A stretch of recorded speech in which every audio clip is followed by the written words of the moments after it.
Hey everybody, it's Alex here. I'm gonna re-record this. I just recorded it, but I really rambled on too long, so I'm gonna try to be to the point. PowerDirector, I like the program. It's got some cool features that I like. Opacity being one of the cool ones. But there's a problem with the recent update that was not a problem before, and then there's a second problem that has been a problem for a long time.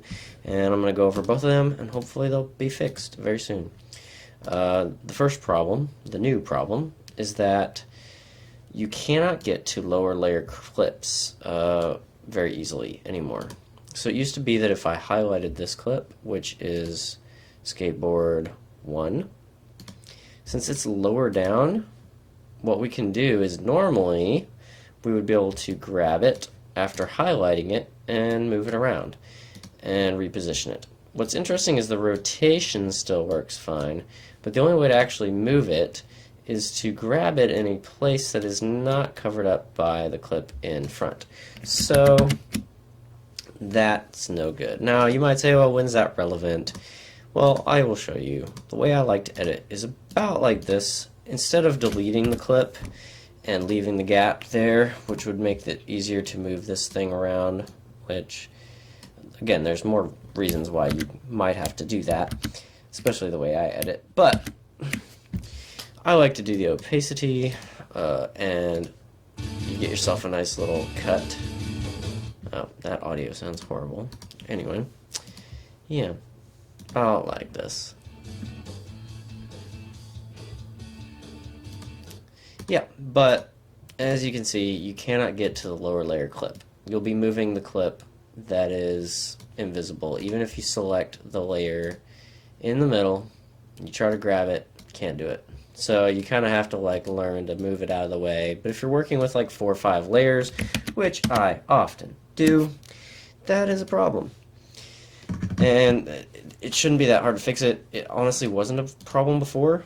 I think when they updated the program recently, that became a problem. So I'm not going to go too much further on that. I like to do like side-by-sides. I like to do layers where I move them around conveniently. This is really inconvenient. I can work around it, but it's not too bad. But it's really annoying, and it kind of makes me want to use another program. So I'm not going to lie. And part of the reason, I'll show you. I'll put those both together. Freeform. Actually, nah, let's do one by one. Let's say I want to crop something. Now, this is an extreme example, but imagine this is a face and not a shoe. But we're going to track this shoe, okay? So our goal is to keep our camera on the left shoe here. And we're just going to do this super quick. We're not going to do a lot of crazy stuff. But our plan here is to track the left shoe. Oh, well, was that the left shoe? No, the left shoe. Okay. And I'm going to show you what happens when you split a clip that has a crop setting in it. So we're just going to do that, and that's fine. Okay. So let's see how that turned out. Oh yeah, look at that shoe. Look at that great shoe. Wow. Wow, look at that. Wow, we are following that shoe until the end when the shoe disappears. So, okay, well, that's a good idea. Let's follow that shoe, and then let's cut the clip where the shoe gets lost, and then let's get rid of that. Now let's see. Now we should have a nice video that watches this shoe. Wait a second. What? We're not even on the shoe anymore. Well, there's the shoe, but we weren't on the shoe like we were before. Nah, you figured it out, didn't you? Okay, cool. Not cool. Oh, look at that. We still have the same amount of keyframes in the now split clip as we did in the original clip.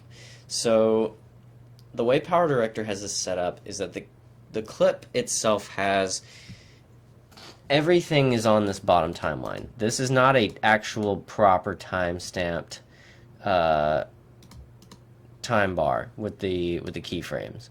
This is basically percentages of the clip. So if this is an hour-long clip, it's going to be the same bar, and you can't crop and zoom and pan the same way. That, for one, needs to change. But the even bigger option, because the first one you just split up into parts that you can adjust, and I do like the positional system. This is nice. I like these things. This part, not good. So if we split it again, you will see both clips maintain the keyframe data. That's just clearly not how it should work. So if you split a clip, say when I split this part of the clip off that had no keyframes, the remaining keyframes should then be adjusted to the new clip so that my cropping was the same. The result of this means that you cannot crop or do any of that stuff until you've basically decided the exact layout of everything you're going to do, because you cannot clip without having to redo all the work you just did. And that's just incredibly inconvenient and incredibly unimpressive and unprofessional. I cannot talk properly. Excuse me.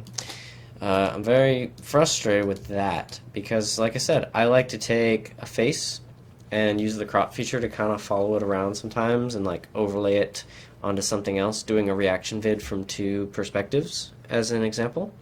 There may be better ways to do that, but regardless, this is pretty clear and obvious that that needs to be programmed better. There's other things, and I'd be happy to point more of them out at another time, but I don't think anybody's going to watch this video much longer than it already is. So anyway, this has been Alex, and I wanted to show off those issues and hopefully get them fixed, make it a better program, and I'm willing to help test out new features to make it a better program because I like a lot of things about Cyberlink PowerDirector, but problems like these really make me question whether or not I regret paying for it. So hopefully we can improve things together. Thank you. Bye-bye.